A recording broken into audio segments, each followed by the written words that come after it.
يرفع الله الذين آمنوا منكم والذين أوتوا العلم درجات. Faqih, indahnya faidah dari fikih Islam. Bismillah Ustaz, bolehkah menghadiahkan bacaan Quran kepada mayat? Ya, kita bertanya bolehkah hal tersebut? Maka pertanyaannya, apakah pernah Nabi melakukannya? Nabi meninggal istri beliau, Khadijah. Saat beliau masih hidup. Pernah nggak Nabi bilang kepada sahabat, ila hadrati Khadijah al-Fatihah? Ada nggak penukilannya? Begitu. Itu pertanyaan pertama. Pertanyaan yang kedua, setelah Nabi meninggal, ada nggak Nabi kirim para sahabat? Abu Bakar memimpin. Ila hadratil Mustafa Nabi sallallahu alaihi wasallam al-Fatihah. Ada nggak Abu Bakar memimpin? Nah, beliau imam sholat. Setelah meninggal Abu Bakar, karena beliau cepat meninggalnya, beliau hanya pegang khilafah 2 tahun saja. Setelah itu Umar bin Khattab yang mengimami sholat, memimpin kaum muslimin. Pernah nggak Umar, anggaplah Nabi, oh Umar, Abu Bakar tidak kirim ke Nabi, karena Nabi kan sudah pasti surga. Kan begitu juga.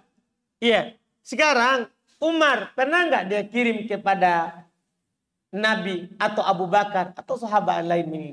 Tidak akan pernah kita dapat penukilannya. Tidak dilakukan oleh Nabi, tidak dilakukan oleh sahabat. Sekarang pertanyaan kita, apakah boleh? Kita tidak berani bilang boleh karena Nabi tidak lakukan. Tidak berani kita bilang boleh karena sahabat tidak lakukan. Karena kalau itu kebaikan, itu sampai, pasti mereka duluan yang melakukannya. Kita ini apa dibandingkan dengan semangatnya mereka? Iya kan?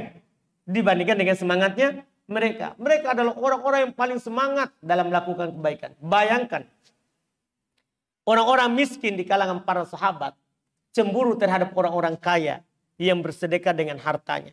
Dia datang kepada Nabi, ya Rasulullah, dhahaba ahlud duthur. Wahai Rasulullah, telah mendahului kami orang-orang memiliki harta dengan sedekah-sedekah mereka. Mereka juga ingin melakukan hal itu. Ingin juga mendahului yang lain yang melakukan itu. Mereka minta kepada Rasulullah, apa harus kami lakukan supaya bisa seperti itu? Ini semangatnya ini. Semangatnya. Padahal mereka tidak punya harta. Tapi dia mau melakukan kebaikan supaya bisalah seperti sahabat yang lain. Nabi SAW mengajarkan kepada mereka amalan yang membuat mereka mendahului yang punya harta.